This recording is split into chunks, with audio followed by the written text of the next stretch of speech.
Welcome back to the POMCAST. How's it going, Mike? Good to be here. Of course it's good to be here. It wouldn't really be a POMCAST yet unless you're here, Mike. Like, you're the star of the show. You're the best. POMCAST episode 4. People are really loving this content because, the audience already knows this. It's watched the first, even if they're watching the short clips that have come out of the first 3 episodes. Finally, somebody's making content that isn't just laying on the surface. And today we're actually going to make some of those multifamily folks even happier, because today's episode primarily focuses on multifamily paid media lead generation. And we've broken it up into several sections. So for the audience listening and or watching, the first place where we're kind of going to break the seal is around basic apartment marketing goals. And so I want to start with kind of understanding that side of things by just saying, hey, Mike, what are kind of the primary goals for those that maybe are new or need a refresher in the primary goals of apartment marketing? Absolutely. You have obviously apartment communities, townhomes, build to rent communities all have the same goal. They want to lease their community and be full as they can. Typically, the occupancy target that most properties try to go for is 94 to 96%. And then when they are at that level, they can increase rental rates and kind of increase the profitability of the community.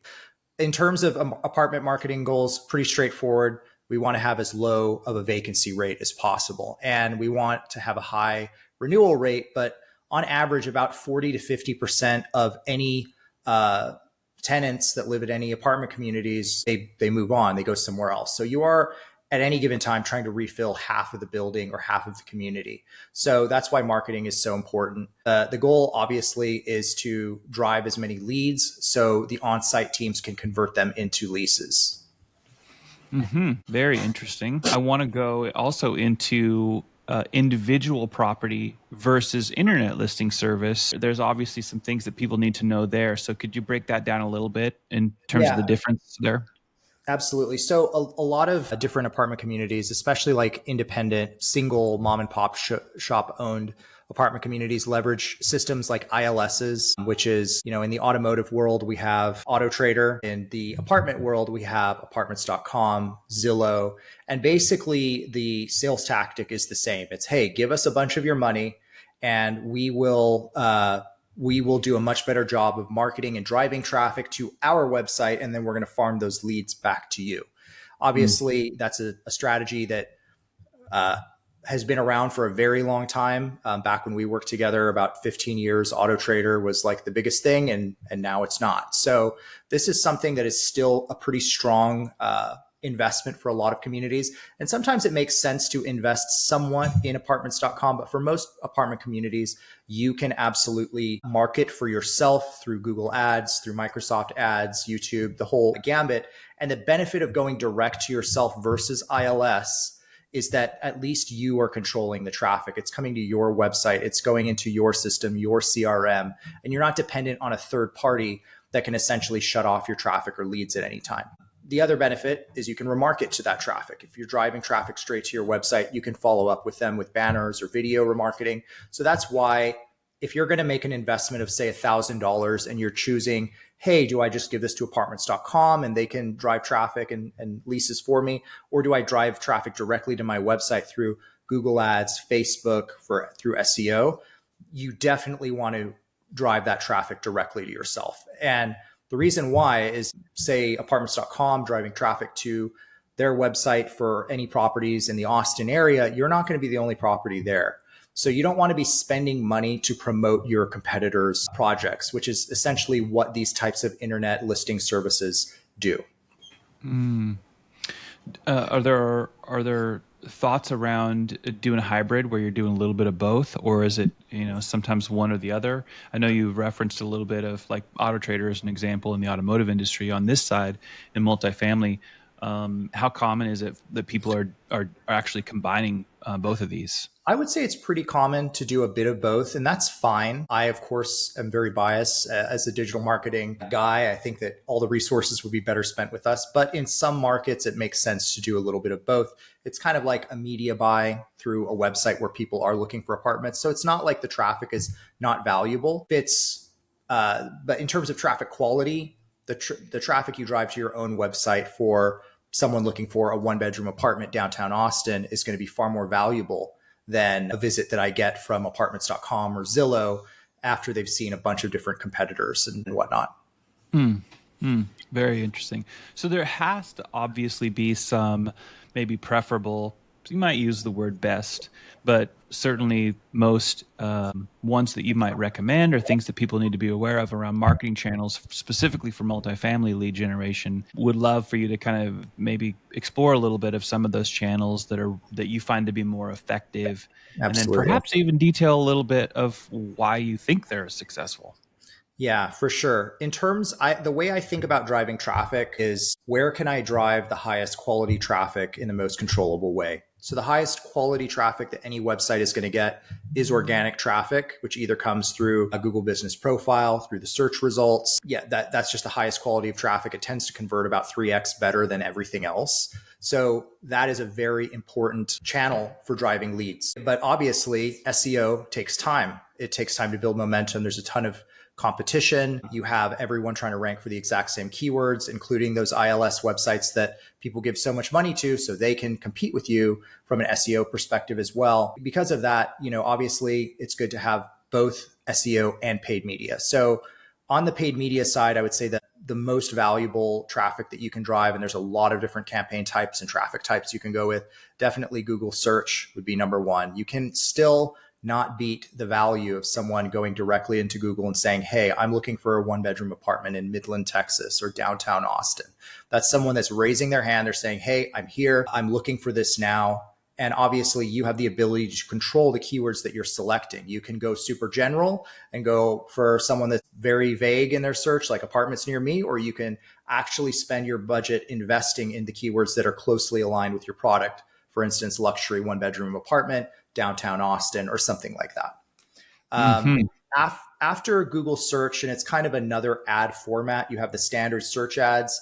What we really like to use is call only. Call only is a really awesome channel that we've been using ever since launch of the company. And basically it gives the customer the ability to call, and that's the primary call to action. It's a big phone number. It only targets you if you're on a cell phone, and you can also visit the website, but most people click to call. And the reason why that's super important is the number one source for lead generation for pretty much any industry we work with is the phone, much more so than it is the form. So if you're giving the person the opportunity to just go straight to the action that they're going to take anyway, and 73% of apartment traffic is mobile, so obviously a phone call is the most natural conversion event to happen. So call only is an awesome complement to standard search campaigns. After that, I would say the next level that we love to use is YouTube. And what's really cool about YouTube is you can target YouTube with keywords now. So for instance, in the past, YouTube was really thought of as just very top of funnel, awareness only, not super value from an actual ROI standpoint. But that's really changed over the last few years. Google has enacted something called custom intent lists, where you can take your top performing keywords and target people on YouTube that just did that search. About 75% of people don't click on ads in any given search. So that means that most of the time, 3/4 of the time, you are losing that opportunity to engage with them if they don't click on your ad or if you're not ranking for that keyword that they looked for. So a way to stay in front of them at a very low cost is to target those keywords to YouTube. So if they don't click on your ads and they continue their search, the next time they do a cat video watching session, your ads can be present. So it's a super relevant way to go after someone.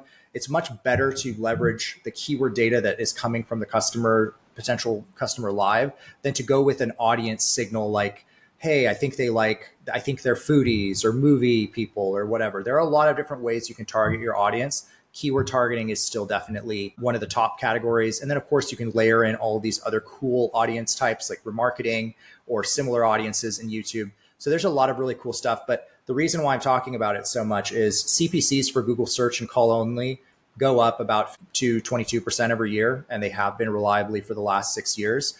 YouTube CPCs are substantially lower. So if you have an average cost per click in New York for a one-bedroom apartment, you can get that same traffic for $1 or half of the cost. So you're driving a lot of traffic. And I would also say if someone watches a 15-second video and then goes to your website, that's someone that's really engaged. I feel really much more engaged through video than I do through a standard text ad, even though text ads drive the most ROI.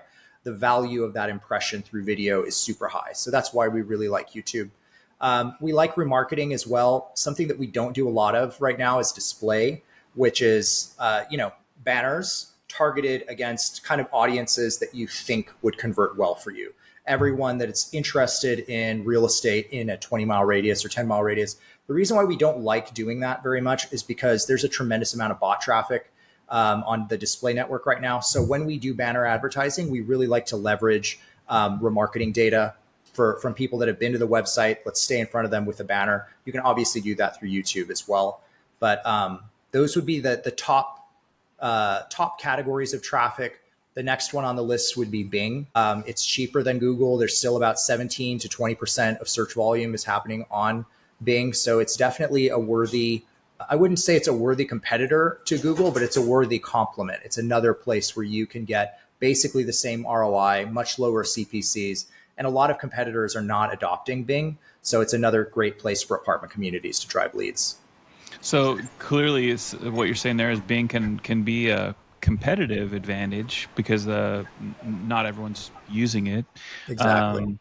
But would you also say that's probably for people that have budgets that are robust enough that you can actually play with these additional channels? So prioritizing, you already mentioned, with Google and your favorability of call only ads, which is great, and great insights on YouTube as well. Obviously, when you can have access to the acquisition of traffic at a lower cost, but obviously YouTube owned by Google, it's so many of the same people traveling in between those sites, that extremely valuable. So Bing, great piece as an additional, like it can be a very nice competitive advantage, but also one where if you have a limited budget, you may not introduce Bing. Yeah. Great question. Okay. I would say that the threshold where Bing I would consider would be properties that have a budget greater than $5,000.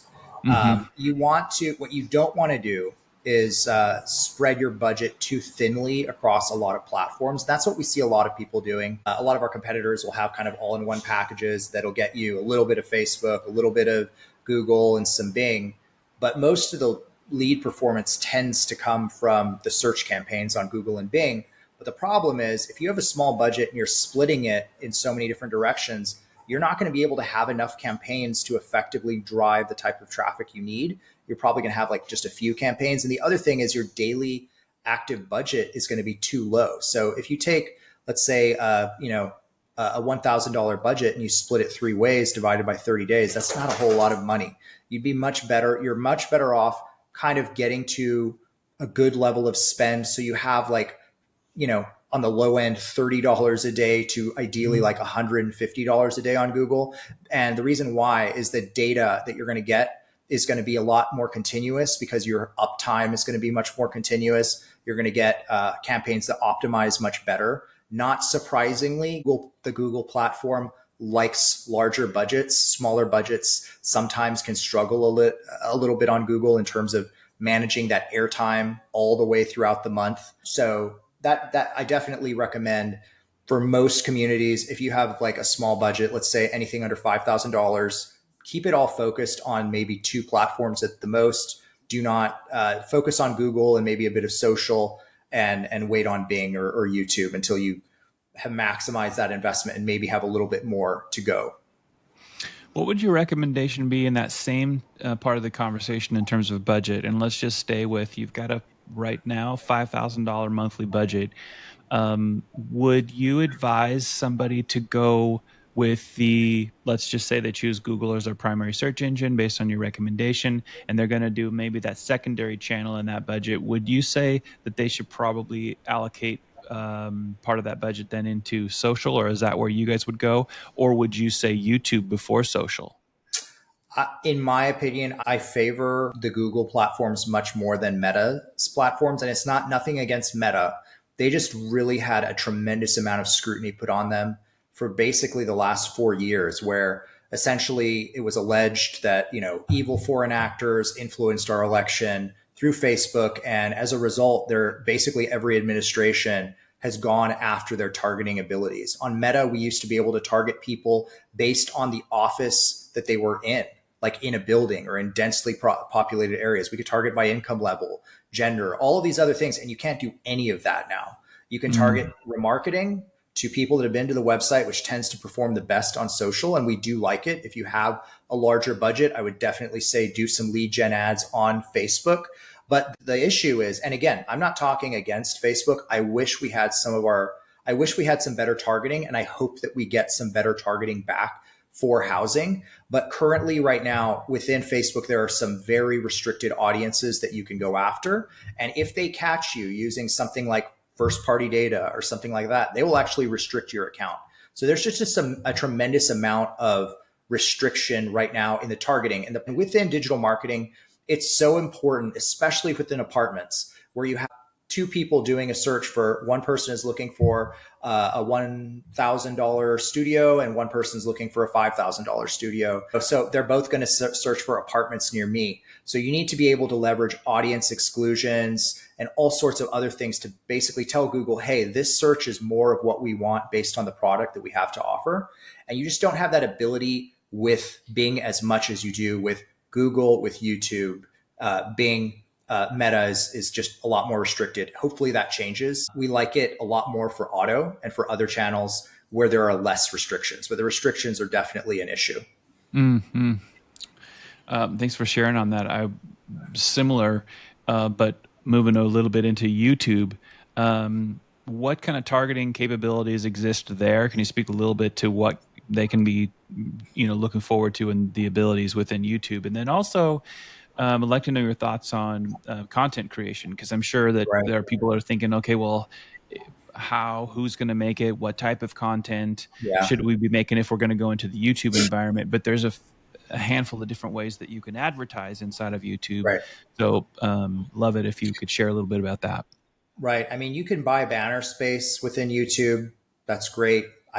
That's not what I would recommend doing. I would recommend doing pre-roll video, 15 to 30-second videos, and just kind of touching on content first, because it is so important. There's a couple of different options. There's the good option, which is we hire a company, pay them $3,000 to $5,000 to do a shoot of the building, the amenities floor, the gym, the grill area, the rooftop deck, all the reasons why someone would want to be there, shoot a few floor plans that are staged. That's always great too. And then you have this big, basically reel of footage that you can slice and dice into different short mini commercials. So you can take a piece of that rooftop deck, add it with kind of a front card of a specific price concession that the community has, and then just some lifestyle shots with voiceover or something. That's the best case scenario, where you have footage to basically edit into mini commercials. The less good option for people that don't have the ability to do that kind of video is to leverage YouTube Video Builder, or there are many other tools where you can put basically certain slides in for the text you want to say. You can do voiceovers or have some kind of narration. You can put in music. Usually it's a little limited in what you can go with, but you can kind of make a reel of images that kind of looks like a video, and it works. It's nice, but it's obviously better to have higher quality shooting. In terms of targeting, and this kind of this is just kind of Google targeting as an option. Targeting lever number one is keywords. That's the highest level of intent. It's I'm looking for this thing. So for YouTube, you have keyword targeting. That tends to be the best. The other one is remarketing. I've been to the website before, and you created a remarketing audience for everyone that looked at the 2-bedroom floor plan page or the townhomes page, and we're remarketing to that person and following them around with videos across the web or banners. Then you have interests, right? And this is where it gets super just vague. And this is where it tends to not work out as well. It's where people that are interested in housing, architecture, foodies, film and art, like all of that stuff, we all, that is all of us in some degree, right? So it's very imprecise. That type of targeting for interest targeting or contextual targeting, where you're targeting people that are on, say, a specific lifestyle page for, a specific publication, that's, you're just guessing a lot about what that person's intentions and upcoming buying behavior is going to be. So it doesn't work as well. However, that is a huge audience that is leverageable in display and in YouTube. And that's what we tend to recommend. We recommend that you maximize the better audience targeting features before you go over there, because there's so much search volume and there's so many people that have been to your website that if you opt to not remarket to someone so you can target people that are interested in politics, you're really leaving that low-hanging fruit to kind of die, and you're not going to be able to capture it because you're focusing at the top of the funnel instead of the bottom of the funnel. Mm-hmm. Yeah, that makes sense. One last bit on content creation. Obviously, you guys are more than capable, and your bread and butter is around the advertising piece, campaign setup, management, getting all the best results possible. Do you guys also offer assistance to clients that need help with content creation? So we don't do shooting, but we will do the editing. Typically, Okay. clients that have video have the footage. And once we agree with what we want the mini commercial to look like, we can kind of splice it together. But we don't have teams that go on site, unfortunately. So if they need to capture, you guys would probably make a recommendation like, hey, these guys can help you. And then if you guys Exactly. need to help edit and cut, okay, that's great. Yeah. That's good to know, because some people, they might know how to actually get a shoot done. If not, knowing that you guys could make a recommendation of like, here's how you get that done. When it's done, you can send over, raw clips to our raw files to us. We can help you guys get that all put together. I think that's incredibly important. Obviously, within the YouTube environment, content is still king. Isn't that a crazy thing, Mike? After all these years, I and know. micro content seems to be, man, Just since TikTok. Wow. following our evaporating attention And spans. yeah, Yeah. I know, and literally killing all of our attention spans in the effort of I don't know what, but as it relates to businesses, and in the case of multifamily, of trying to utilize all these different advertising channels and opportunities, there's something to be said for the short form stuff as well as the long form. And when they're looking for solutions or people that can provide them, that's why I wanted to find out what you guys would Yeah. recommend on that.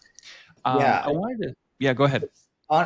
Just kind of a last topic on that, like it's good to have different lengths running, because typically you're going to get the best first engagement with a shorter form piece of content. And what you can do within YouTube that I also love is something called sequences. So for instance, let's say you have three different versions of the same video. One's 15-second teaser, one's 30 seconds, and then the other one is like 2 minutes long. What you can do is leverage the first wave of creative for the short form against everyone, and the people that watch it all the way through or engage in any way, then you serve them the second one or the third. Typically, people tend to skip after about 20 seconds no matter what. So you want to make sure that most of your footage is below that threshold. If possible, it's going to convert a lot better. Okay, good. Good to know. I want to also circle back. You mentioned a few minutes back on keyword and intent categories. I wondered if you would speak a little bit more and break down. I know that there are multiple categories, and within the apartment world and multifamily world, I'm sure it's similar to other industries that you guys serve as well. But I think it would be helpful to kind of hear that breakdown of where those categories are, and perhaps maybe if you would recommend that $5,000 budget, how much they should play, if they have bigger budgets, smaller budgets, how that factors in of what you guys would recommend in terms of those categories. Yeah, absolutely. So this is kind of more to Google search, Microsoft ads, SEO. As it relates to apartment communities, there are 5 keyword types and 4 that every community really needs to focus on. And I'll start kind of top of funnel and work my way down. The first is what we consider the apartments general or generic category, which is apartment Dallas or apartment near me or new apartment or new community. Super vague that says what categorically, but it doesn't really tell us what kind of floor plan they're looking for. Doesn't usually tell us where they're looking for. Near me. I mean, that's just a very vague sort of search. That's where the vast majority of search volume is. It's at that broad level. It's people that are just starting their search. They're kind of throwing Google a prayer and saying, "Hey, show me, you know what I want." So apartments near me, and then hopefully the search engine results answers your question satisfactorily. We tend to see that at that top tier level, it's awesome if you can rank a website organically for that level of keywords because it's super competitive.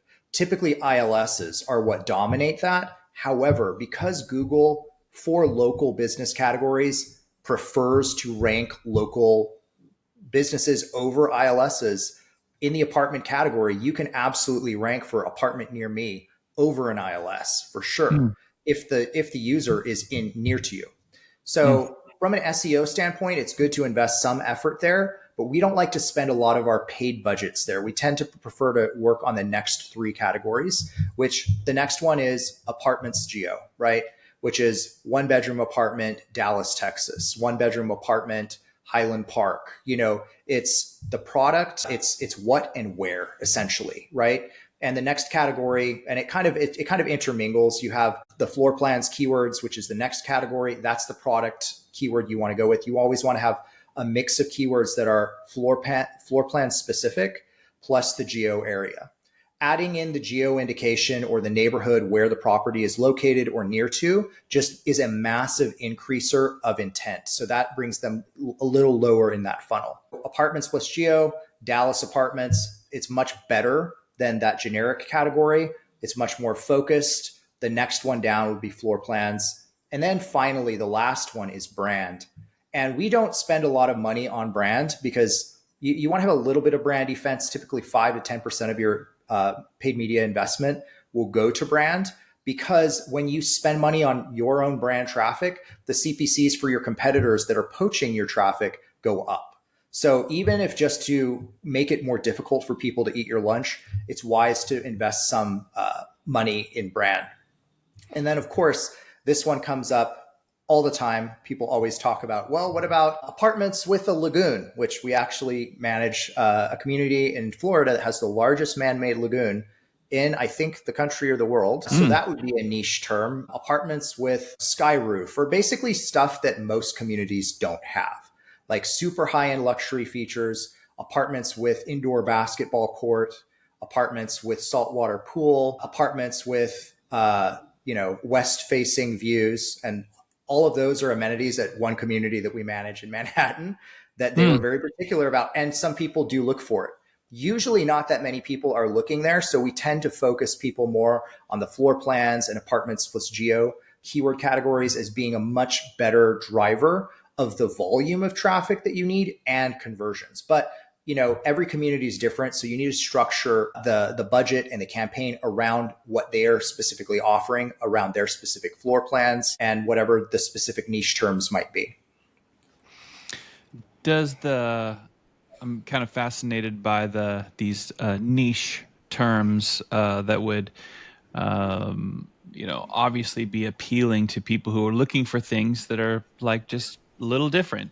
Does that have any relationship to then how the targeting gets done at all? Do you change things up a little bit, or is there not really much of a relationship between the two?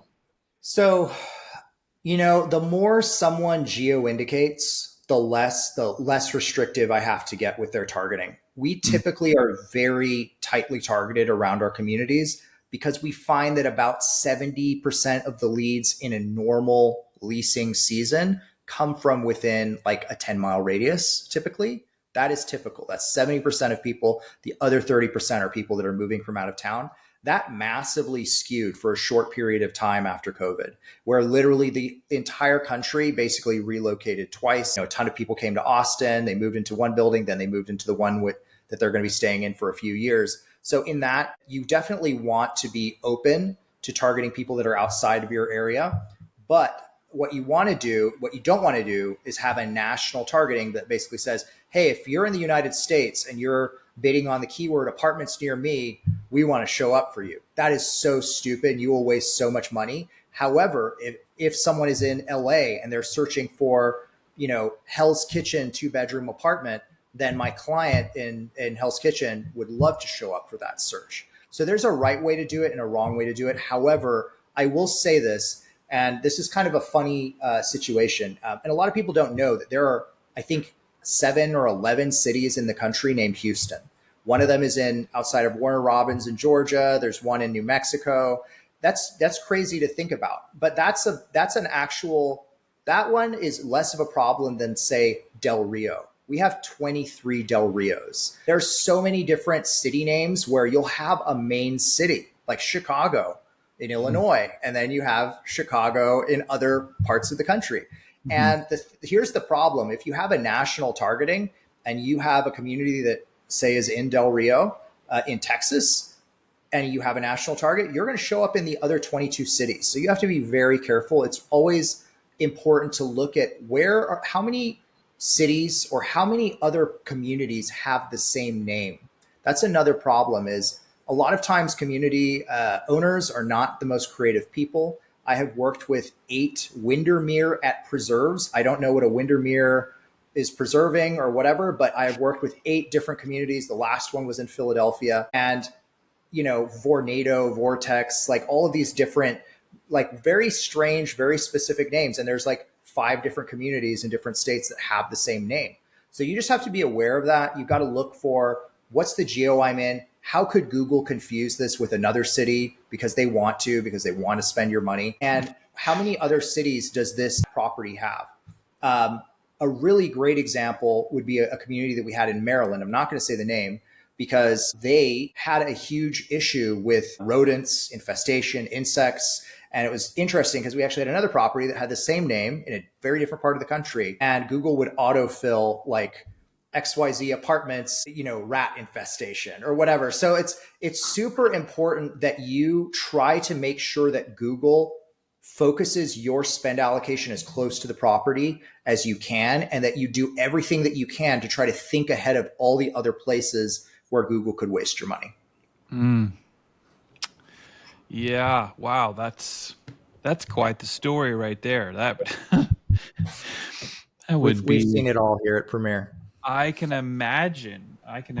Before I leave some of these areas around targeting, I don't know if you have any thoughts there on segmentation. I know you've been talking a little bit about that, and you've also mentioned retargeting here, perhaps personalization strategies. But before I move on from targeting, any other thoughts there that you think are important, maybe that are maybe best practice related?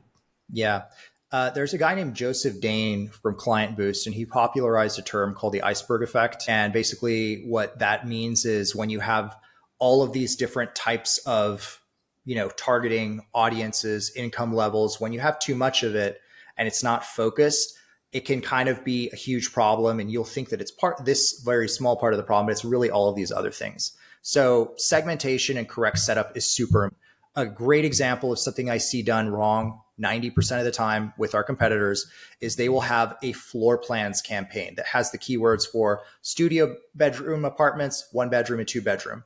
And the problem with that is that Google is going to go after all of those people. But most of the time, the studios and 1-bedroom apartments lease up really quickly. And because but you'll still have 1-bedrooms, you'll still have studios, and you need to always market for them because you have that turnover. You want to make sure that you have all the keyword product types or floor plan types separated into their own campaigns. So you can say, hey, I want to spend $1,000 on 2 bedrooms this month and 500 over here. So that is definitely a best practice. The other one is especially with remarketing, and this one frustrates me so much, is when I look into an account and I see all users and that's it. All users is going into the remarketing campaign. I'm like, what the hell is this? Usually what it is, it's anyone that's been to the website. It's people that have bounced immediately. It's everyone. It's not bucketed into audience buckets. So the best practice for remarketing audiences is, hey, let's have all users, but that's the catch-all. We're not going to use it. It's just going to sit there. The one we're actually going to use, if it's all users, is all users that have been on the website for our website standard time on site or more. which is typically about a minute and a half. So meaning you're not going to remarket to people that just left the website. You could set a much lower threshold, maybe 30 seconds. Some of us search websites really quick, but you want to have a time threshold in there that says, we only want to stay in front of people that have been on the website for 30 seconds or more. So that's one area of qualification. And that would be massively helpful. But you're going to also want to create an audience for converters. Anyone that fills out a form, a chat, or clicks on a phone call, you want to make a bucket for converters, because you can import that into your Google Ads account, and you can basically take that audience and say, hey, Google, other people that are like this converter category, we want you to find more of them. So that's a super valuable audience signal that comes from your traffic.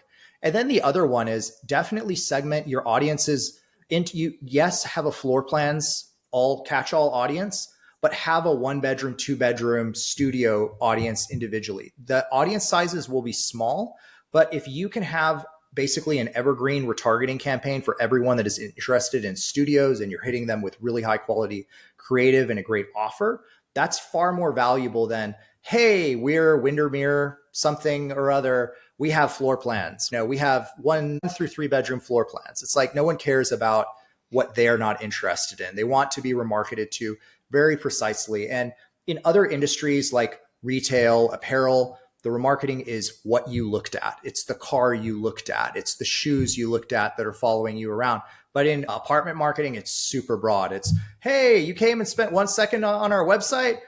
We'll show you like all of this stuff. And it's just not very effective, and it doesn't work very well. And the reason why that frustrates me is people don't believe in it. We have a lot of customers that'll come on board and they'll say, hey, we don't want to do YouTube. YouTube is trash because it wasn't implemented correctly. They think that ILSs are better than Google because no one sets up their Google ad accounts the right way. So I think that answered that question.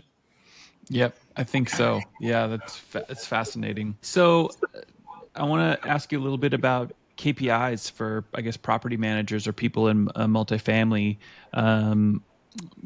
What ones would you say they should be focusing on when they're evaluating how well paid media is going for them, or which ones should they even care about? So focusing, I guess, primarily on like Google ads and Microsoft ads, you're going to want to have a CPC, ideally not higher than $3.50. Ideally, you're going to want to be in the like $2 to $2.50 range. And that's for search. When you add in display traffic, it completely muddies that. So we really just do our keyword our CPC benchmarks on search keywords. So definitely want to be in that sub $3.50 area, regardless of where you are in the country. The next one is you want to have a CTR of like 8% or higher. Industry standard, I think, or the national benchmark right now is like 4%. You want to target well above that, because obviously if you write more relevant ads, they're going to convert better. You're going to get more leads and leases. So that would be the CTR benchmark. On the other kind of comparative metrics, I mean, there are a lot of other KPIs that we talk about, like impression share. Most properties have a 10% impression share, and that's all they can afford, because, if they wanted to get it to a 50% impression share, they would have to spend $50,000. And, so impression share is something we report on, but it's not something that we really benchmark to. But it's a good thing to correlate, because sometimes we can find out what the impression share is of a competitor. So that's where it will be valuable. But the other main metric, the main metrics that we really hang our hat on, are cost per conversion and conversion rate. The industry benchmark right now for cost per lead for Google Ads is about $70. We try to be under 40 and really try to be under 30 as much as we can. And then the conversion rate, you want to have a conversion rate of 10% or higher. That would be, those would be the KPIs that we tend to look for. I like that. And I think it's important, even, when you're talking about reporting on impression share, that has to be really critical for helping set expectations with people, when it's highly competitive, obviously. So, 10% being reasonable and common for somebody who may be new to it, or they don't realize some of those key performance indicators that should matter to them. That just kind of helps set the tone, if you will, when you realize, hey, highly competitive, especially I suppose for people who are in larger markets, more metro markets, Yeah. where it gets even more competitive. That IC and LA are way more expensive than, Naples, Florida, or Saratoga. You know, it's yeah, the tier one markets: Miami, Chicago, LA, New York City, Philadelphia, Boston. Those are very competitive markets, and you can see CPCs creep up really, really quickly. So that's why hmm you want to kind of have that $3.50 rule. yeah. I want to circle back. I just have a couple more questions for you. This has been very, very helpful, illuminating. But at the top, I forgot I wanted to ask you, how would you recommend or how would you tell people to balance that need for quick, occupancy while maintaining, a rent at the level that you want? Obviously, if you're the Right. business owner, you want that rent as high as you can get it. But how do you balance that need for quick occupancy and keeping the rents where you need them to be and want them to be? Right. Yeah, that's a great question, because a lot of times what communities will do is they will have rents, especially when the lease up is happening. They need to fill the building. They need to get some revenue to meet debt service. That's the thing, is there's a bank and there's a mortgage on that property, and you got to pay that mortgage within a certain amount of time. So Mhm. you need to fill the building. You need something. But the part with apartments that is complicated is pricing varies all the time, and you need to make sure that you are competitively priced for the product that you have to offer. If your apartment has a lot of awesome features like a gym that they would have to pay, $50 to $100 to go to, but you have it on premise, you can charge more. If you have on-site parking or garages, you can charge more.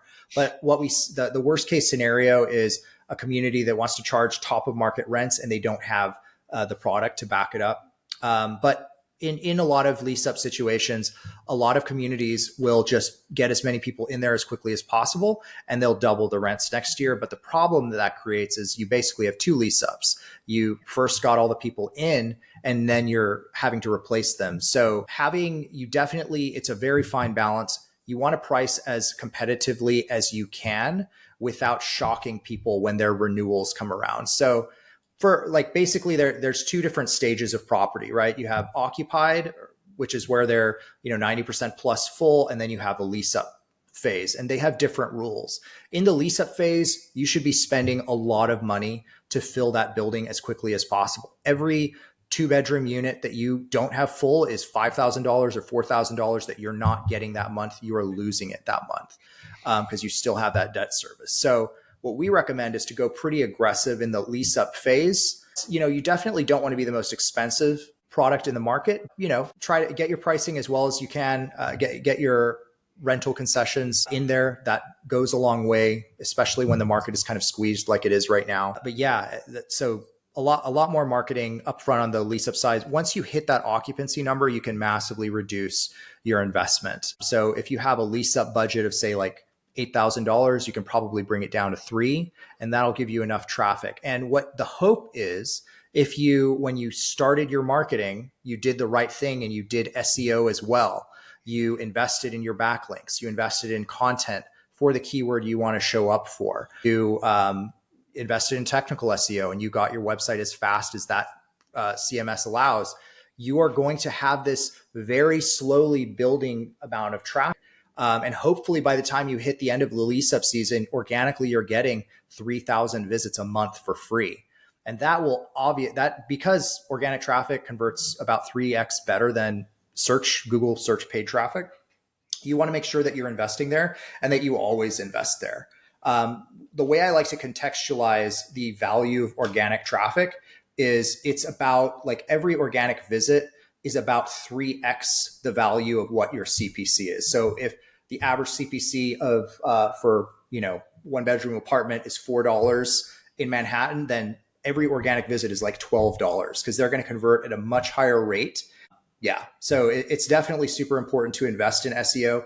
But the way we like to talk about SEO and SEM is hunting. You always need it. You always need to get specific types of traffic. You are always going to have to fill the stubborn 2-bedroom units that won't lease up as easily as the studios and the 1-bedrooms because they're more expensive. And that's where paid search comes in. It's fast, it's hunting. SEO is farming. You plant the seed, you water it, you pray to the Google gods, you read all of the bullshit that they put out about their algorithm updates, you decide what you believe and what you discard, and then you're constantly iterating, you're constantly massaging copy on the website, you're getting links, you're getting more citations, and hopefully that collection of effort will build you up to a level of traffic that can help with your lease replacement next year.